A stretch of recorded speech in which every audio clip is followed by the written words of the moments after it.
Today we're on page 89 in our notebooks, and we're going to be talking about similar figures again, but this time we have to find the missing side and the perimeter. So go ahead and pause your video so that you can set up your notebook. This is your warm-up. It says find the missing side. So I want to find side Z, and I also want to find angle D. So what I first want you to do is color code your corresponding sides. And then I want you to pause your video so that you can do your warm-up, and I will be coming around to check it. Alright, let's go over the warm-up. So when I color coded, I should have color coded something like this. So I want to color code those corresponding sides.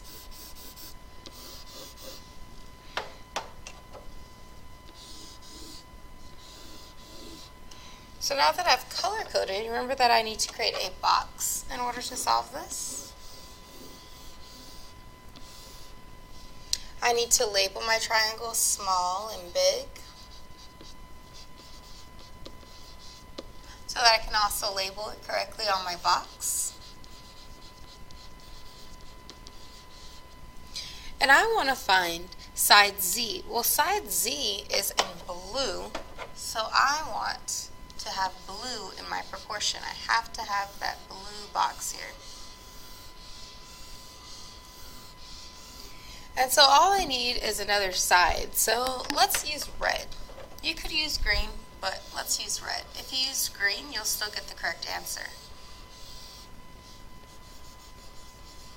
Alright, so let's fill in our proportion. Well, I know that my small blue side is 8. I know that my big blue side is that variable, which happens to be Z. And then we have to fill in our red. So our small red was 10, and our big red was 25. In order for me to solve this, I have to cross multiply. So 25 times 8. I know that 8 times 5 is 40. 8 times 2 is 16, and 16 plus 4 is 20. So I get 200. So when I cross multiplied, I got 200. But I'm not done. I have to divide by 10. 10 doesn't go into 2. 10 goes into 20 2 times. And I bring down this 0. 10 goes into 0 0 times. So my answer is Z is 20. But it's not just 20, I need my unit, so 20 meters. A lot of you may have gotten stuck on the angle D. What I have to remember is that my angles are congruent. So make sure that you write this down. I know that we have this written down on another page, but I want you to write this on this page as well. Angles are congruent. Congruent is the same thing as saying that they are equal to each other. Because I know that my angles are equal to each other, I first find angle D. Well, I see angle D right here. So my angle D is where my red and my green lines are matching. So I have to go on my larger triangle and find where the red and the green match. Well, they match right here at angle Z. At angle Z, it says is 53 degrees, so I know that angle D is congruent to angle Z, and so I know that angle D is also 53 degrees. Go ahead and glue this warm-up on the warm-up side of your notebook. And let's go to our examples. Your learning objective says use corresponding sides to set up a proportion to solve for the missing side in a given shape. Your language objective says explain how to find perimeter of a shape given similar figures. Alright, let's look at example A. Example A says triangle PQR is similar to triangle XYZ. So triangle PQR is that left one, and then triangle X, Y, and Z is the right one. So let's first find our colors, and let's color code. So I know that side PQ is similar to side XY, so those correspond with each other. What I also know is that side PR is also similar to side XZ, and so those correspond with each other. And then I know that side QR is similar to side YZ, and so those correspond with each other. Now that we've color coded, I have to find my missing sides on my big one. So let's label small and big, just like we've always done. And I have to find the two missing sides. Well, I notice that I'm missing this red one, so let's label that X. And if you look, I'm also missing the green one, so let's go ahead and label that Y. So in order for me to solve this, I need to create a box. And so I'm going to label those small and big, just like we always do. And then let's go ahead and find X first. Well, I know that X is red, so let's go ahead and color that one red. And then all I need to do is use my blue, because I cannot use my green since I don't have a variable on this side of my triangle. So I have to use the blue one. So let's go ahead and fill in our proportion. So my small red one is 10. My big red one is X, or my variable. And then my small blue one is 5, and my big blue one is 30. So remember that all I have to do is cross multiply. So 30 times 10, which gives me 300. And then I have to divide that by 5. 5 goes into 30 6 times. Don't forget to bring down this 0, and 5 goes into 0 0 times. So I know that X is equal to 60. Let's go ahead and write that on our triangle. X is equal to 60, because we have to find the perimeter. And if I remember, the perimeter is what goes all the way around my shape. But I'm still missing a side, so I need to create one more little box. So if I'm solving for two sides, I need two boxes. So I'm going to label small and big, just like I always do.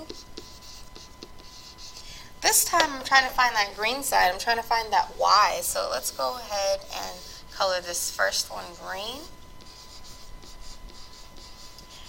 And let's just use blue. Let's still use blue. Now that I know my missing red side, I could have used that, but I want to just stay with blue. So what I know is that I'm going to still use 5 and 30 on my blues, so let's go ahead and put that there. And then I have to fill in the green. So my small green one is 6, my big green one is Y, or my variable, and all I have to do is cross multiply these. I get 6 times 30, which gives you 180. And then I have to divide that by 5. 5 goes into 18 3 times. 18 minus 15 is 3. Bring down your 0. 5 goes into 30 6 times. And I'm left over with no remainder. So I know that Y is equal to 36. So I found X and I found Y. So let's go ahead and put 36 on this triangle where Y was. So what I have to do is now find the perimeter, because that's what my question says. My question says, what is the perimeter of triangle XYZ, which is my larger triangle? And so in order for me to do that, I have to know that perimeter means the complete outside of something. And so I need to find the whole outside of it. And so now that I have all three of my lengths, all I have to do is add them together. So I'm going to take this one, 30. I'm going to take this one, 36. I'm going to take this one, 60. And I'm just going to add them all together. And then I'm going to get my answer. So 6 plus all these zeros is just 6. And then 3 plus 3 is 6. And 6 plus 6 is 12. So I get 126. So my answer is 126.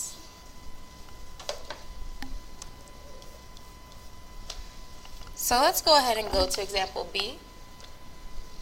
Example B says triangle HIJ is similar to triangle STR. What is the perimeter of STR? So the very first thing I want to do is color code. So H and I correspond to S and T.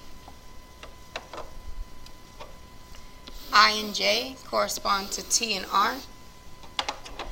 and H and J correspond with S and R. Let's label small and big.